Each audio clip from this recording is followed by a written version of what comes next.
There is someone in your life right now, and something about the way they've been acting lately doesn't quite sit right with you. You can't point to one specific moment, you can't name exactly when it shifted, but something in the texture of the relationship has changed, and every time you try to examine it closely, you find a perfectly reasonable explanation sitting right there waiting for you. They're busy, they're going through something, everyone gets distant sometimes, and that is exactly why you keep missing it. The human mind is remarkably good at protecting itself from uncomfortable truths. When someone in your life begins to withdraw, not dramatically, not all at once, but slowly and quietly, your brain does something automatic. It finds the most comfortable interpretation available and holds on to it. Not because you're naive, because you're human. But here is what I want you to hold on to for the next few minutes. What if the signs that someone wants you gone are already happening right now and you keep mistaking them for something else entirely?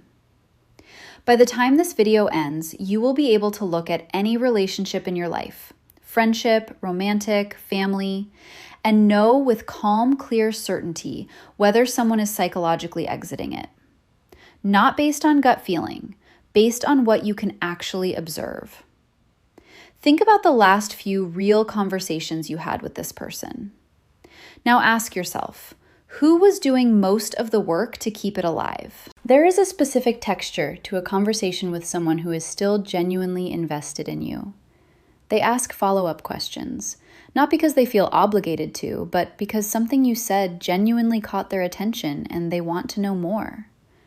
They remember things you mentioned last week and bring them back up unprompted.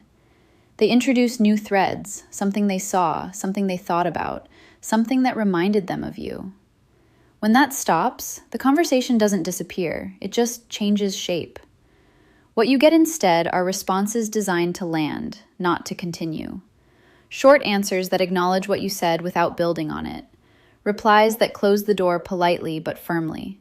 You say something, they respond just enough to be considered responsive, and then silence. The conversation settles at the floor. Psychologists who study interpersonal communication describe this as conversational disengagement, the gradual removal of what researchers call elaboration behaviors, the follow-up questions, the volunteered additions, the bridging comments that pull another person forward in dialogue.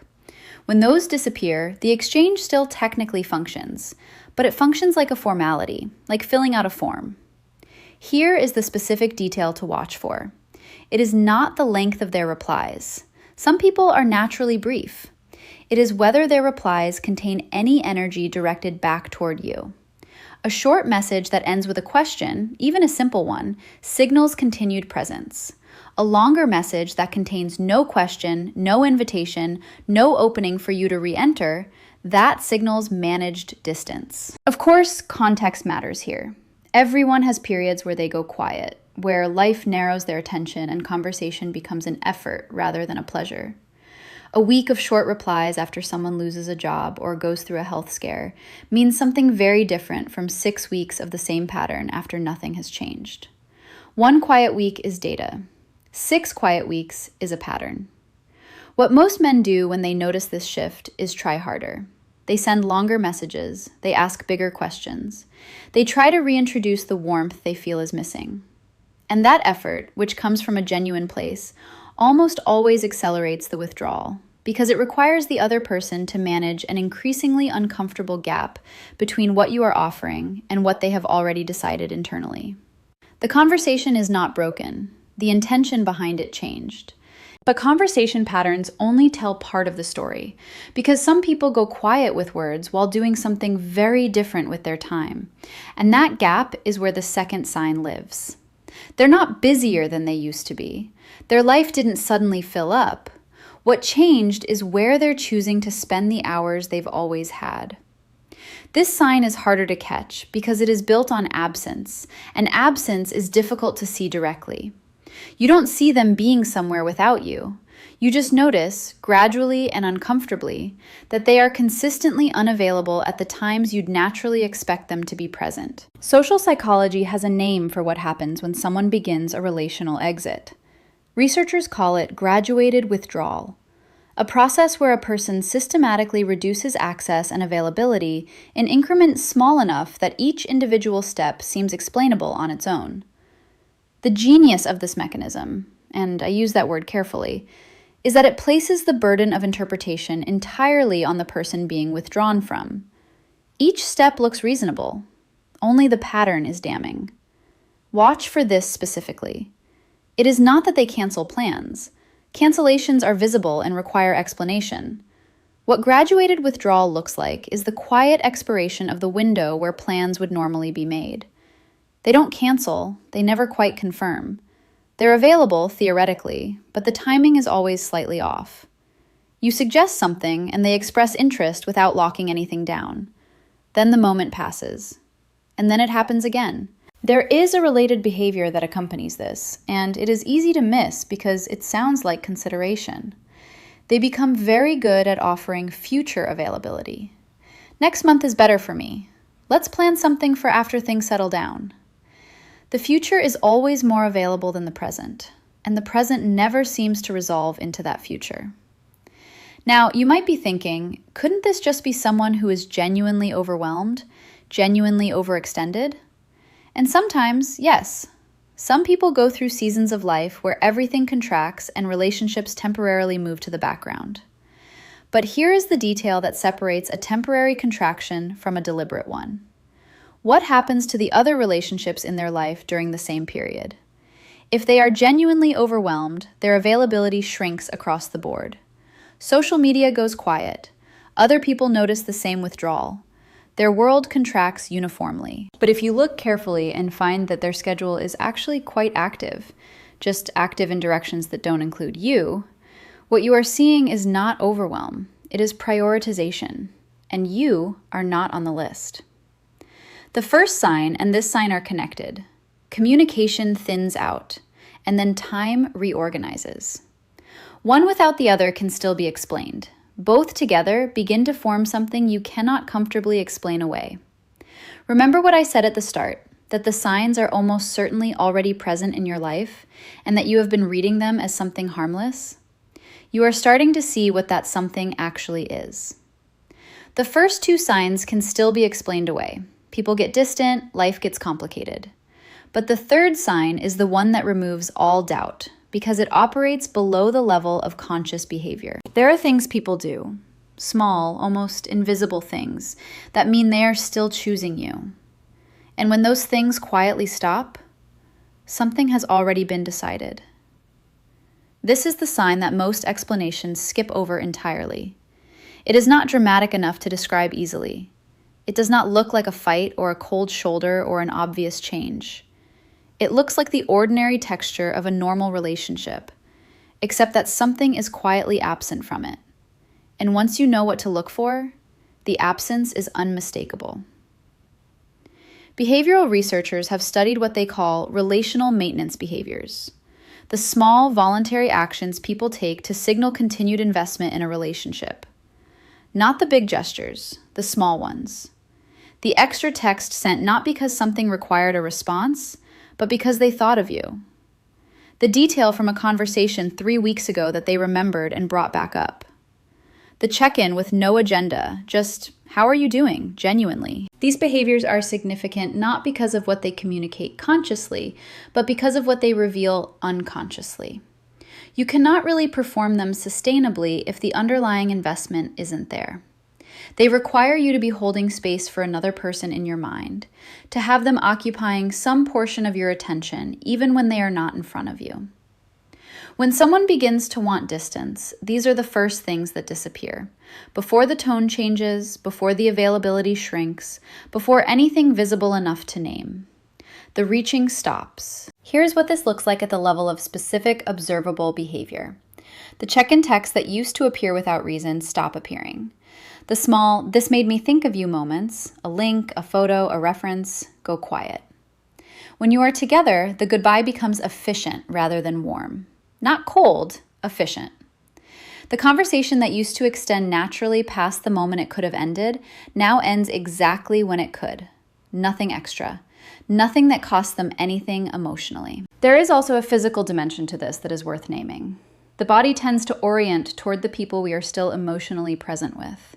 Not dramatically, not in ways that look like attraction signals necessarily, but in the direction someone sits, whether they lean slightly toward you or remain square and upright, whether their attention travels toward you or past you when the conversation momentarily pauses.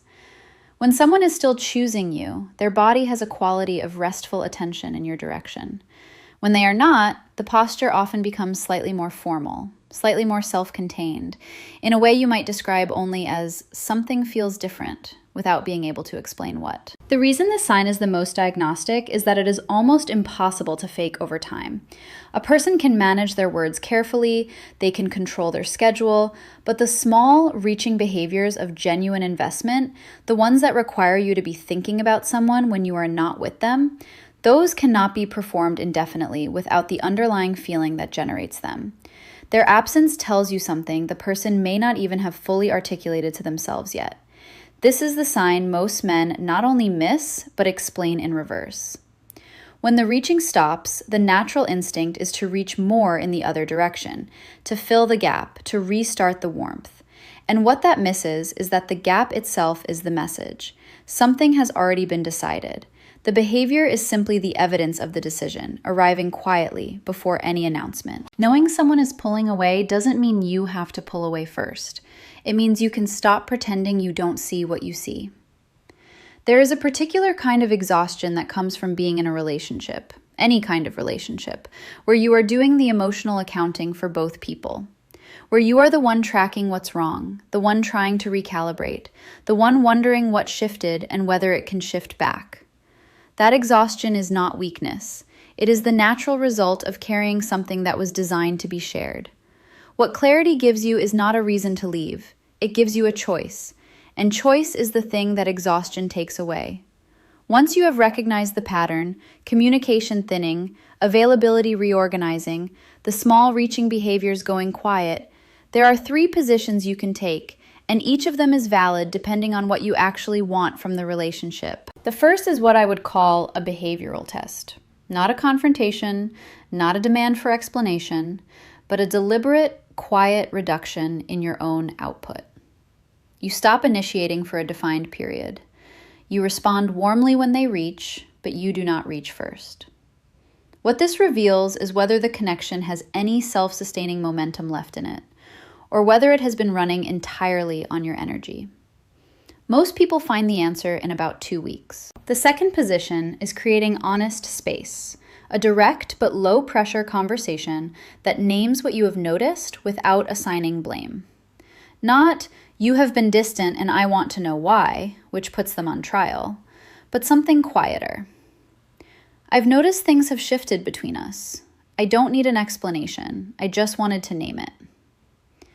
This approach does something counterintuitive. It removes the pressure that graduated withdrawal is often designed to avoid, which occasionally allows the other person to be honest in a way they weren't planning to be.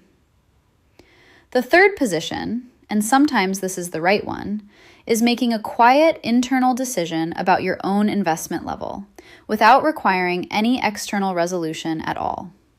You don't leave dramatically, you don't confront, you simply recalibrate where you are placing your attention and energy, and you allow the relationship to find its natural level. You might be thinking, what if I'm wrong? What if I've read this incorrectly and I pull back from someone who actually does still want me in their life? That is a fair concern, and the answer is this. Someone who genuinely still wants you present will notice the shift in your energy and move toward it. The reaching behaviors we talked about, they will reappear because the underlying investment is still there generating them. What you are testing is not whether they care. You are testing whether they are still actively choosing you. Before we move to the final piece, there is one additional layer to this that most explanations skip over entirely, and it is the one that changes how personally you should take any of what we have just covered. No one tells you they're leaving before they're ready to say it out loud. What they do instead is start acting like you're already gone. Understanding why people choose behavioral exit over direct conversation does not excuse the behavior, but it changes what it means about you. Most people who withdraw without explanation are not doing so from a position of strength or indifference. They are doing it from a position of conflict avoidance, a deeply uncomfortable inability to have a conversation they expect will be painful. Psychologists who study relational termination, the formal study of how relationships end, consistently find that the majority of people, when they decide to exit a relationship, choose what researchers call indirect dissolution strategies over direct ones, specifically because the anticipated discomfort of directness feels unmanageable. What this means in plain language is this. When someone withdraws from you without explanation, they have usually told themselves a story about why that is the kinder option. They believe that if they fade slowly enough, you will adjust without the sharpness of a direct ending. They may even genuinely believe they are protecting you by not naming what is happening. They are also, of course, protecting themselves. None of this is about your value. A person's inability to speak directly about what they want is a reflection of their own emotional capacity, not a verdict on you. The relationship may have run its course for reasons that have nothing to do with who you are, and the way they have chosen to end it is entirely about who they are. What you take from this determines what comes next. If you take it as evidence of your worth, you will spend your energy trying to reverse a decision that was not made because of your specific inadequacy.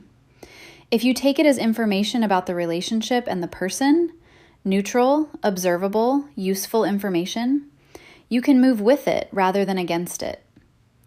Every relationship contains a current, a directional flow of investment, attention, and chosen presence. When that current is moving toward you, you feel it in ways you often cannot name, but always recognize. When it reverses, the same is true. What you now have is a way to read that current clearly, without the distortion of hope or the numbness of avoidance. The conversation that stops reaching forward. The time that reorganizes without announcement. The small behaviors that require internal investment, gone quiet before anything else changes. None of these signs taken alone is definitive, but the pattern they form together is one of the most reliable things you can observe in a relationship. And seeing it clearly, without flinching from it, without explaining it away, is not a loss. It is information. And information gives you the one thing that blind hope cannot, a genuine choice. You do not need to overanalyze every short reply or every canceled plan. That is not what this is for. What this is for is the situation where something has felt off for long enough that part of you already suspects what is happening, but another part of you has not been willing to look at it directly. You can look at it now. I read every comment on this channel, and I want to ask you something specific. Which of these 3 signs have you seen in your own life? And which one do you think most people are most likely to explain away? Tell me below. If what we covered today helped you see something more clearly, this channel is where that kind of clarity lives. Every video here is built around one goal, giving you a genuine understanding of the dynamics that shape your relationships, so you can move through them with more confidence and less confusion. In the next video, I'm going to show you something that might be even harder to navigate. What happens when someone wants to leave but decides to stay anyway? And what that choice quietly does to both people over time.